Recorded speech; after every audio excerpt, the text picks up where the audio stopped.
পাঁচ বন্ধু রাতে মুম্বাই যাওয়ার জন্য রওনা দিয়েছিল। এক অদ্ভুত রেল স্টেশনে, যেখানে মানুষ থেকে শুরু করে সেখানকার জিনিসপত্রগুলো প্রাচীন কালের ছিল। সঙ্গে ঘটে চলেছে অদ্ভুত সব ঘটনা। রাহুল, আমাদের এখানে অপেক্ষা করা ঠিক মনে হচ্ছে না। চলো এখান থেকে চলে যাই। আমি তো থামতে চাই না, কিন্তু এখন এখান থেকে কিভাবে ফিরে যাব? না কোনো অটো, না কোনো ক্যাব, আর তার উপরে সাগর ওই ট্রেনে বসে হারিয়ে গেল। আমার মতে আমরা যত বেশি ভাববো সমস্যা তত বাড়বে। একমাত্র উপায় হলো আমরা পরবর্তী ট্রেন আসার জন্য অপেক্ষা করি আর ওতে বসে এখান থেকে চলে যাই। ভগবান চাইলে সাগরকে পরের স্টেশনে আমরা পেয়ে যাব। ওরা সবাই স্টেশনের একটা বেঞ্চে বসে ট্রেনের জন্য অপেক্ষা করতে থাকে। কিছুক্ষণ আগে তাদের সাথে যা হয়েছিল তা খুব ভয়ঙ্কর ছিল, কিন্তু তারা এসব উপেক্ষা করার চেষ্টা করছিল। টিকিট কাউন্টারের ভেতরে বসে লোকটি তার রেডিওতে ভীতিকর গান বাজিয়ে বাজিয়ে তাদের হৃদয়ে ক্রমবর্ধমান ভয়কে ইন্ধন যোগাচ্ছিল। ঠিক তখনই একটা বিকট শব্দ শুনতে পেল, যার কারণে তার মনোযোগ সেই দিকে চলে গেল। সিঙ্গাড়া নাও, গরম সিঙ্গাড়া। আমি ক্ষুধার্ত, তোরা কি সিঙ্গাড়া নিবি? এই প্রসঙ্গে রাহুল মাথা নাড়িয়ে অস্বীকার জানালো এবং মেঘনা সেই সিঙ্গাড়াওয়ালার কাছে গেল। কাকা, আমাকে দুটো সিঙ্গাড়া দাও। নাও বাছা। মেঘনা সিঙ্গাড়া নিয়ে লোকটিকে 20 টাকার একটা নোট দিল। আরে বাচ্চা, তোমার কাছে কি খুচরো পয়সা নেই? কাকা, এখন 20 টাকার থেকে খুচরো আর কি দেব? এই কথা শুনে লোকটি রহস্যময়ভাবে তার দিকে তাকিয়ে বলল, এই দুটি সিঙ্গাড়ার দাম 1.5 টাকা। তুমি আমাকে এত টাকা কেন দিচ্ছ? এইটা শুনে তিনজনেই তাদের জায়গা থেকে উঠে দাঁড়ালো। তুমি এটা করো, বাকি টাকাও তুমি রাখতে পারো। এই কথা শুনে লোকটি খুব দ্রুত গতিতে সেখান থেকে পালিয়ে গেল। অদ্ভুত, এখনকার দিনে কার কাছে 1.5 টাকা আছে? এই কথা বলার পর মেঘনা সবেমাত্র একটা সিঙ্গাড়া খেয়েছে। মনে হচ্ছিল সে অসুস্থ। ধুর, কি হয়েছে মেঘনা? আরে এই সিঙ্গাড়াগুলোর স্বাদ যেন কয়েক মাসের বাসি পচা। সিঙ্গাড়াওয়ালা সেই লোকটিও কোথাও দেখা গেল না। এখন চারজনেরই অবাক হওয়ার কোনো সীমা ছিল না। তারা সবাই একই জায়গায় একসাথে বসেছিল। কিছু সময় পর যখন ট্রেনটি এলো, তখন স্বস্তি বোধ করল। ট্রেন এসে গেছে, চলো যাই।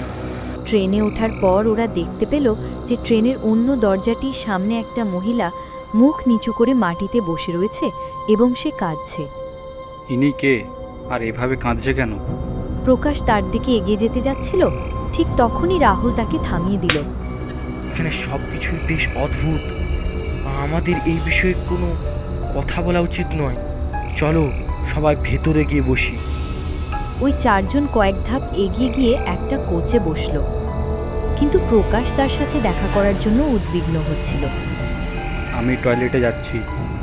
এই বলে সে তার জায়গা থেকে উঠে সেই মেয়ের দিকে গেল। তুমি কে, আর এভাবে কাঁদছো কেন?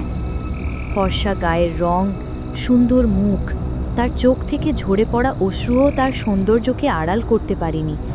তাকে দেখে প্রকাশের হৃদয় গলে যেতে লাগলো। তুমি এভাবে কাঁদছো কেন? আমি আমার স্বামীর সাথে এই ট্রেনে দিল্লি যাচ্ছিলাম। আমরা দুজনেই এই দরজার কাছে দাঁড়িয়ে বাইরের উপত্যকার দৃশ্য দেখছিলাম, কিন্তু হঠাৎ আমার স্বামীর পা পিছলে গেল। সে ট্রেন থেকে পড়ে গেল এবং সে মারা গেল। ওহো, এটা তোমার সঙ্গে খুব খারাপ হয়েছে। তা তুমি ট্রেন থেকে নেমে খুঁজে বের করার চেষ্টা কেন করোনি? আমি যখনই এই ট্রেন থেকে নেমে পড়ি, আপনা আপনি আমি আবার ভেতরে চলে আসি। এটা কিভাবে হতে পারে? এই বলে মেয়েটি চলন্ত ট্রেনের পাশে দাঁড়ালো, বাইরে পা রাখল। না না। প্রকাশ কিছুক্ষণ স্তব্ধ হয়ে রইল। চোখের সামনে কাউকে মরতে দেখে এটা একটা বড় ব্যাপার ছিল। তারপর হঠাৎ পিছন থেকে কেউ একজন ওর কাঁধে হাত রাখল। সে ঘুরে দাঁড়ালো। এটা দেখে তার বিস্ময় দ্বিগুণ হয়ে গেল। ওই মেয়েটি তার সামনে নিরাপদে দাঁড়িয়েছিল। তুমি তুমি কিভাবে বেঁচে গেলে? এটাই তো আমি বুঝতে পারছি না। যতবার আমি এই ট্রেন থেকে এভাবে লাফ দিয়ে নিচে নামতে যাই, কিন্তু তারপর একইভাবে ফিরে আসি। এটা দেখে প্রকাশ ঘামতে শুরু করলো। আসলে মেয়েটি মৃত ছিল এবং তার আত্মা এটা মেনে নিতে পারেনি। প্রকাশ কিছু করার আগে মেয়েটির লাল লাল চোখ জ্বলজ্বল করে উঠল।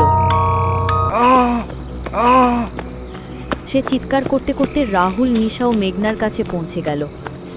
কি হলো? তুই এত ভয় পাচ্ছিস কেন? সেই মেয়েটি বসে কাঁদছিল, আসলে সে একটা আত্মা, আর সে আমাদের দিকেই আসছে। তখনই ওদের কানে মেয়েটির কান্নার শব্দ আসছিল।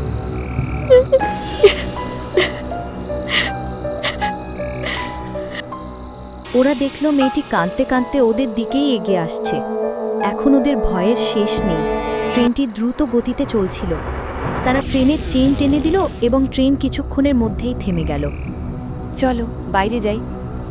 বাকি তিনজন তো ট্রেন থেকে নেমে গেল, কিন্তু সেই মেয়েটি প্রকাশকে ধরে ফেলল এবং ট্রেনটি দ্রুত চলতে শুরু করলো।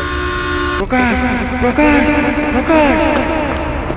তিনজনে অনেকক্ষণ ধরে ট্রেনের পিছনে দৌড়ালো, কিন্তু ট্রেন ধরা অসম্ভব ছিল। তারপর হঠাৎ ট্রেনের ভেতর থেকে কিছু একটা তাদের পায়ের কাছে পড়ল। এটা কি? ওরা একসঙ্গে নিচে দেখল। এটা প্রকাশের কাটা মাথা ছিল। এটা দেখে নিশা আর রাহুল খুব ভয় পেয়ে গেল। এইসব কি? আমি তো কিছুই বুঝতে পারছি না। তারপর রাহুল চারপাশে তাকালো এবং সে কিছু একটা লক্ষ্য করল। এটা খুব অদ্ভুত লাগছিল। এরা একটা স্টেশনে এসে পৌঁছেছিল। আমরা কোন স্টেশনে আছি? এখানেও সব কিছু খালি খালি লাগছে। এটাও একই রকম মনে হচ্ছে যে এই স্টেশন থেকে আমরা ট্রেন ধরেছিলাম। না, এটা হতে পারে না। ওই তিনজন অবাক হয়ে আশেপাশে জিনিসপত্র দেখতে লাগলো। তারপর রাহুল বলল, চলো টিকিট বিক্রেতাকে জিজ্ঞাসা করি। যখন তারা তিনজনেই টিকিট অফিসে পৌঁছল, আরেকটা ধাক্কা খেল। এটা একই লোক ছিল যেখান থেকে সে টিকিটটি নিয়েছিল। এর মানে কি? এর মানে ওরা ঘুরে ঘুরে একই স্টেশনে এসেছিল। আমরা তোমার সামনে থেকে টিকিট কিনে ট্রেনে উঠেছিলাম, তাই না? তাও আবার এখানে কিভাবে এলাম? তোমরা কি পাগল? এটা কিভাবে হতে পারে? এটা কি সম্ভব? আমি তোমাদের ট্রেন থেকে নেমে আসতে দেখেছি। তুমি কখন আমার কাছ থেকে টিকিট কিনেছো? এই কথা শুনে তিনজনেরই মাথা ঘুরতে শুরু করলো। কেউ কি বলতে পারবে এখানে কি হচ্ছে? আমরা কবে এই ঝামেলা থেকে মুক্তি পাবো? কখন? রাহুলও ভেতর থেকে খুব ভয় পেয়ে গেল, কিন্তু দুটি মেয়ের সাথে একটি ছেলে এই ভেবে সে ভয় ত্যাগ করার সিদ্ধান্ত নিল। দেখো, আমরা সকাল পর্যন্ত অপেক্ষা করতে পারি। যে কোনো ট্রেন আসলে আমরা তাতে উঠতে চাই না। আমার মনে হচ্ছে সকাল হলেই সব শেষ হয়ে যাবে, তারপর আমরা এখান থেকে চলে যাব। তারপর তারা তিনজন সবাই একটা বেঞ্চে বসলো এবং সকাল হওয়ার জন্য অপেক্ষা করতে লাগলো। তারপর ট্রেনে একটা বিকট শব্দ এলো, কিন্তু এবার তারা ট্রেনে ওঠার সাহস পেল না। তারপর হঠাৎ একটা জোরে চিৎকারের শব্দ। যখন তারা তাকালো, তখন সে আর কেউ ছিল না, বরং এটা সাগর ছিল। তার ঘাড়ে একটা কাটার দাগ এবং সে মারা গেছে। সাগর! এটা দেখে তিনজনই অঝরে কেঁদে ফেলল। ওই টিকিট বিক্রেতা এখনও তার জায়গায় আরামে বসে আছে। এবার তিনজনই মন খারাপ করে তার কাছে পৌঁছেল। আপনার এই স্টেশনে আসলে কি চলছে?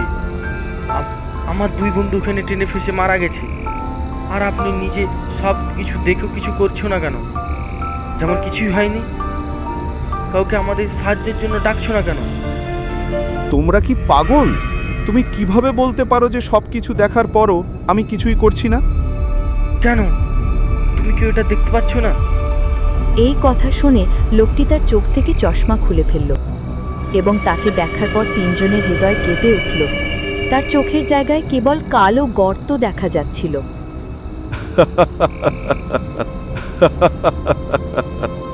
এটা দেখে ওরা তিনজনই সেই স্টেশনে 1 মিনিটও না থেকে জীবনের ঝুঁকি রয়েছে ভেবে দৌড়ে পালিয়ে গেল এবং এমনভাবে দৌড়তে শুরু করলো যে পিছনে ফিরে তাকায়নি। আমরা সেখানেই থামবো যেখানে ক্যাব চালক আমাদেরকে নামিয়েছিল। তার আগে কেউ থামবে না। তারা তিনজনই একই দিকে পিছনের দিক হয়ে ছুটতেছিল। অনেকক্ষণ দৌড়ানোর পর ওরা স্টেশনের নাগালের বাইরে চলে এসেছে।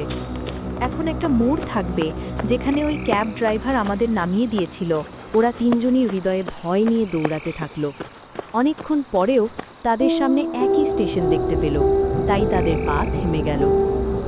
তোমরা কি পাগল? তোমরা তো প্রথমবার এখানে এসেছো না?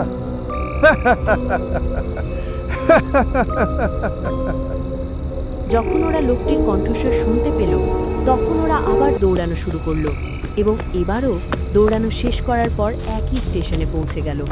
কিন্তু এবারও ওরা থামেনি, দৌড়াতে থাকলো এবং প্রতিবার একই স্টেশনে ফিরে এলো। সর্বোপরি পঞ্চমবারের মতো যখন সে একই স্টেশনে পৌঁছানোর পর তার আর হাঁপিয়ে গেল। তারা তিনজনই ক্লান্ত ছিল এবং মাটিতে হাঁটু গেড়ে বসেছিল। ধীরে ধীরে তিনজনেরই চোখ বন্ধ হয়ে গেল এবং তারা যা শুনতে পাচ্ছিল তা কেবল নীরব হয়ে গেল। কিছুক্ষণ পর রাহুল চোখ খুলল। ও দেখল যে এখন ভোরের আলো ফুটেছে এবং ওরা তিনজনই একই মোড়ে ছিল যেখানে ক্যাব চালক তাদের নামিয়ে দিয়েছিল। নিশা, মেঘনা, উঠ! তার দুজনও কণ্ঠস্বর শুনে উঠে দাঁড়ালো।